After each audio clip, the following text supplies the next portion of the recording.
I find that really interesting. This new breed, a new crop of creators that are building products and building services. You take Item Beauty with Addison Rae, you take Joystick with Michael Lee, even virtual characters like Lil Michaela is now the face of PacSun. There's a real powerful movement in the communities that drive these creators.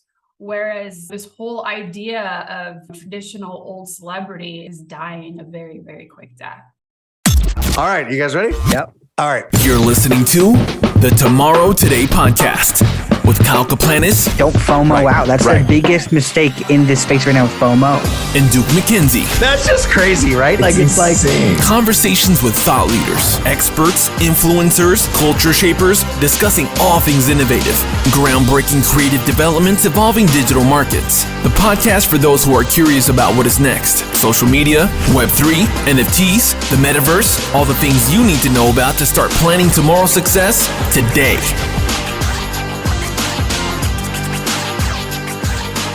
Hey everyone, welcome back to Tomorrow Today. In the studio, I got my main man over here. And ladies and gentlemen, Duke McKenzie here. Tomorrow Today. Our special guest is back for another week. Nadine, you came back.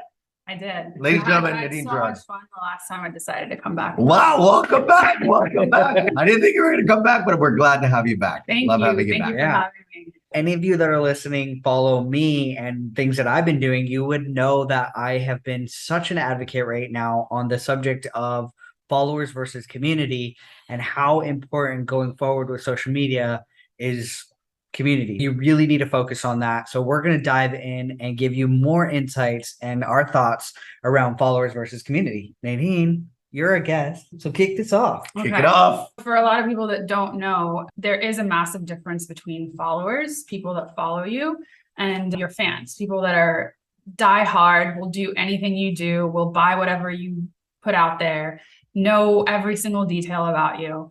And in the last year or so, there's been a heavy emphasis on community rather than followers, talking about platforms and talking about all this social media fragmentation. There's a really strong community that's happening in YouTube right now.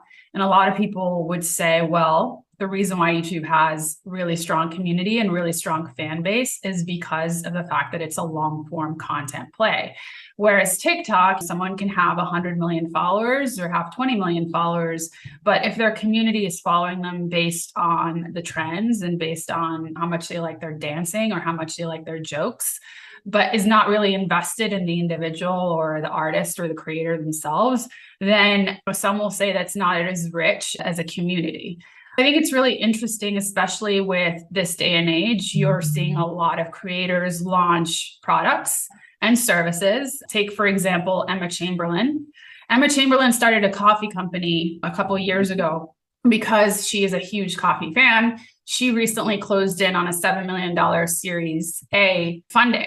It was really interesting because here is this YouTuber that basically started out of nothing and was able to build a really, really devout following. Because of that, she was able to really hone that following into a lot of her passions and convert a lot of her followers into fans and into purchasers. I find that really interesting. This new breed, a new crop of creators that are building products and building services. You take Item Beauty with Addison Rae, you take Joystick with Michael Lee, even virtual characters like Lil Michaela is now the face of PacSun. There's a real powerful movement in the communities that drive these creators. Whereas this whole idea of traditional old celebrity is dying a very, very quick death. Hopefully that paints a clearer picture of the difference between the two. What do you think? What do I think? I'm dying to know. I know the world is dying to hear. What does Duke McKenzie think? What is interesting between community versus followers is that what I'm finding right now, as I've been working a lot with short form creators, and that is a phenomenon that's happened over the pandemic. And what is interesting about them is that they have a lot of reach and they do get a lot of engagement. But what they are starting to work on and what we are noticing is that they need time to develop, to build stronger ties and relationships with their fans. What's interesting is that you will see someone that has been working on their YouTube channel or even their Instagram channel, but they've done so for the last, let's say, 5 or 6 years. Their audience might be a lot smaller. And I'm not talking about micro influencers or anything like that. They may be large and have a couple 100,000 people or 500,000 people, but you find that they're extremely engaged. And the reason is that they've taken the time to really nurture their community. Yeah. And one of the things that when we are talking to this next generation of creators and talent is it doesn't happen overnight. You could go and get a lot of followers because you're entertaining, and that's great. Attention is the most valuable commodity in the world at the moment. However, in order to build that community, there's no real shortcut around that. You have this major platform, whatever, it's taking the time to build that relationship one-on-one with your fans. I think the problem is creators of TikTok, like you said, longer form, you have to work harder. So you put in the work, whereas TikTok's kind of handed these people a ton of followers. And so they believe in their mindset, that's how it is.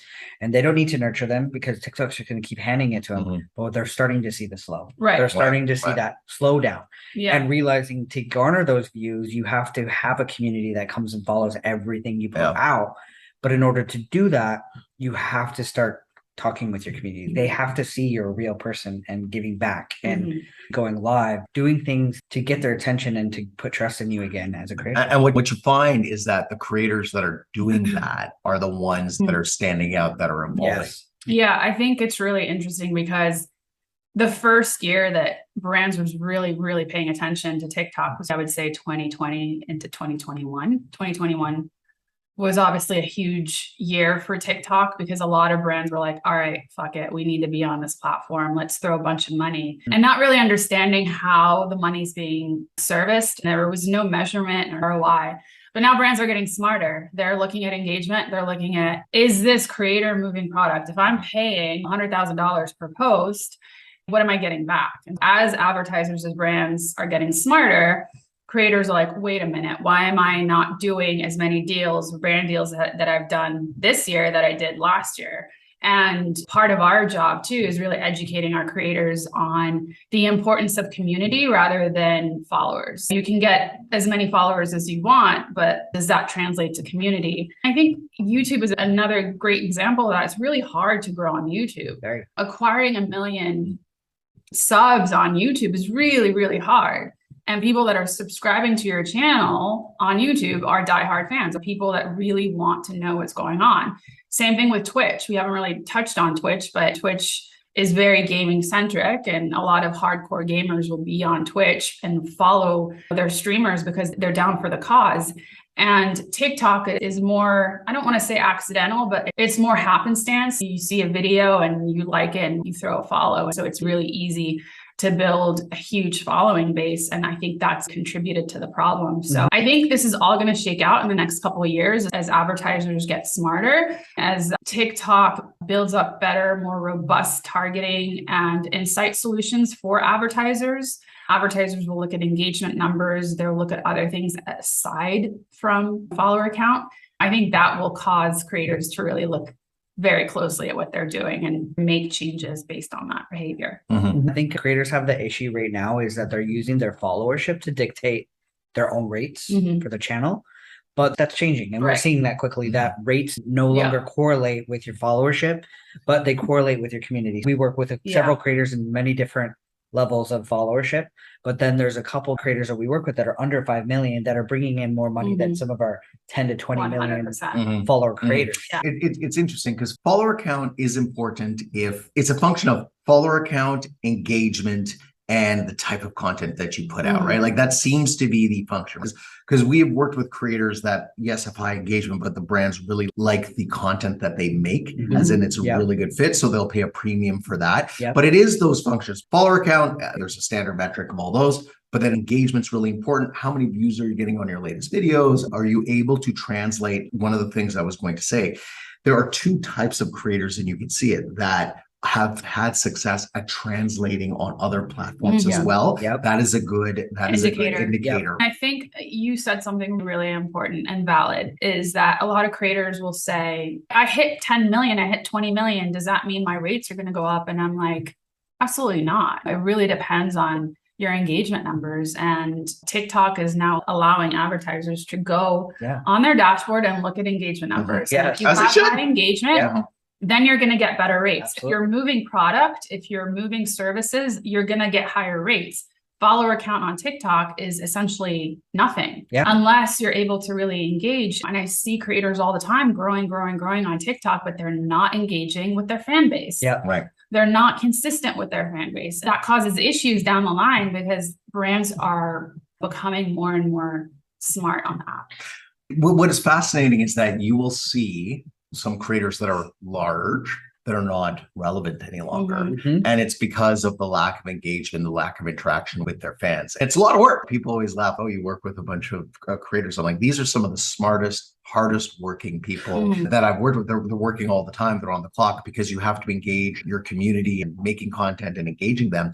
But in order to stay relevant, the grind of the job and everything is that if you stop, you're not relevant and you get called out very quickly. Exactly. Also, I think it's important as a creator right now is you have to be innovative with your own content. It's like a TV show. If you watch the same thing and nothing changes, there's no action, there's no cast changes, people stop watching the show. It's boring. It's run down. Whereas same with your content, those people that are doing the exact same thing from Musical.ly days, I'm like, Right. It's not going to work. cares. It's not going to work, right? Over that. When things innovate, I find people that have the most success is that they do innovate, but they innovate that's true to themselves. Yeah. It's new, but they're doing something that is true to themselves as they keep on expanding. But you do have to evolve. You have to evolve. And another thing I noticed is the content. Before it was very sound on, right? TikTok music was like the most you hear. Now we're seeing a massive shift, and this is correlation to high engagement, is people who talk. Storytelling is one of the most engaging content that you will find. And I think advertisers are going to start stepping away from creators who just dance and moving their budgeting dollars into people who can tell a story. Yeah. TikTok specifically is deprioritizing dance videos. Yeah. At this point, you really truly can find anything you want on TikTok, whatever content it is, whether it's cooking videos, whether it's crypto videos, whether it's cannabis videos. There's a plant section of TikTok called Plant Talk. Yep. There's so much on there and there's something for everyone. When TikTok first came on the scene, they were really trying to be an educational platform. And I think they lost wind of that the last couple of years being really heavy concentrated on dance videos. And now they're back. They're deprioritizing dance videos. They are really concentrating on educational videos of all kinds. So there's larger communities that are being built on TikTok because of the diversity of the actual content. And I think that's very important to pay attention to. I'll say one thing too, is creators are the new celebrity. Right. If you think about the traditional way that people looked at celebrity, it was all based on who are they dating? What movies are they in? What's their personal life? What are they eating? What are they doing? Where are they traveling to?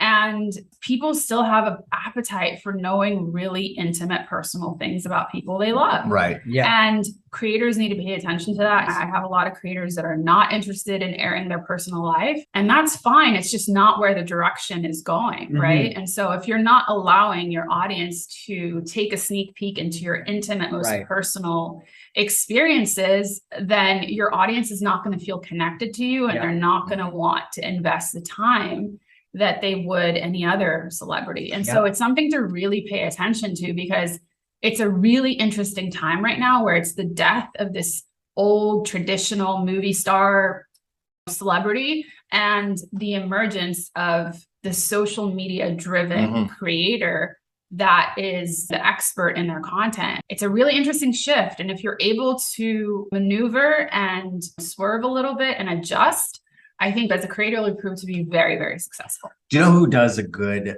job of going from the old world into the new world, where I think that creators that are born on digital first should take a look at it, is The Rock, Dwayne Johnson, right? Yeah. If you look at The Rock right now, The Rock has built a community around fitness, working out, being positive, and all those. But the reason why, yes, he's a movie star and people think that's what he is first. But if you follow his Instagram channel and even his TikTok and all of those things, he is basically spending all of his time growing his community, which allows him to promote his products, which allows him to grow. The Rock had one of the movies, Hobbs and Shaw, Fast and Furious, and Break Off. He basically got the rights. He produced it, and he took everyone through the journey of making the movie on his Instagram channel and his TikTok. He took everyone through all the scenes, how he got prepared fitness-wise, all of that type of stuff.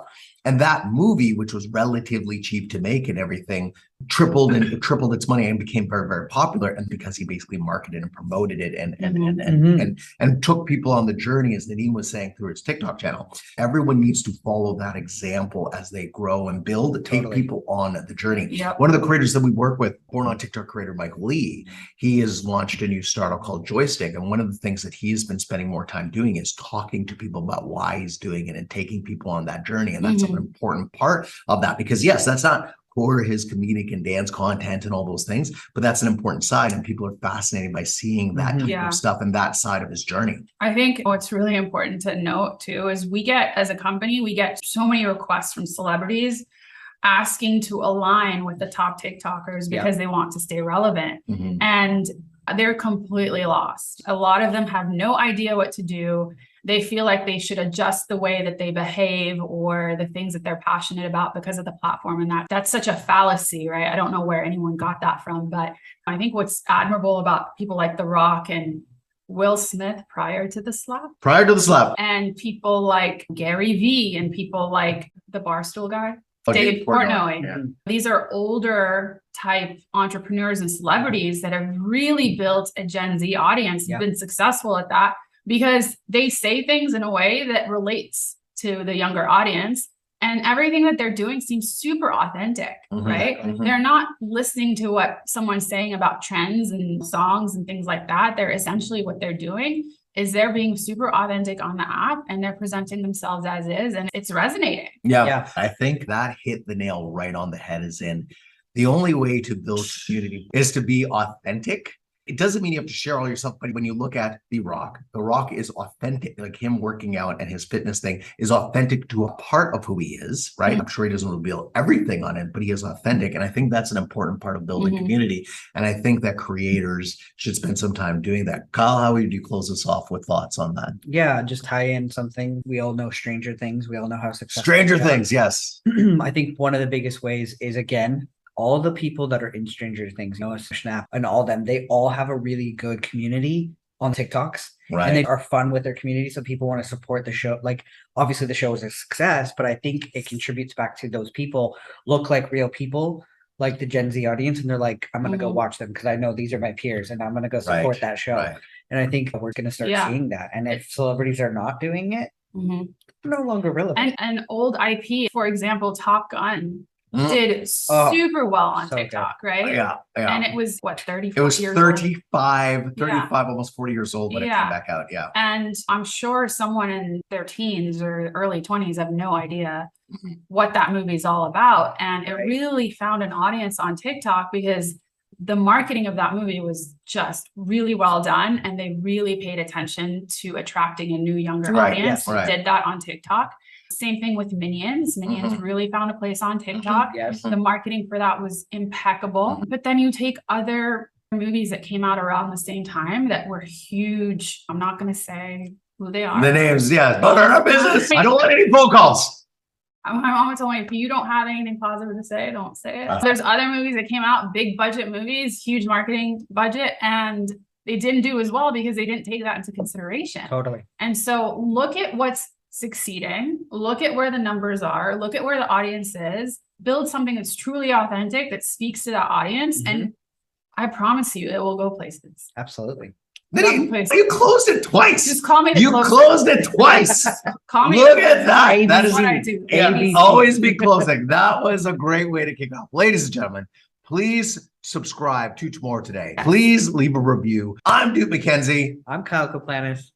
Nadine Girard. And thanks for listening. Talk to you soon. Bye. Bye. Thanks for listening to the Tomorrow Today podcast. We hope you enjoyed this episode. Be sure to follow us on social media at Project Z Talent. That's PRJTZ Talent. And stay tuned next week for more of the Tomorrow Today podcast, because shaping your tomorrow starts today.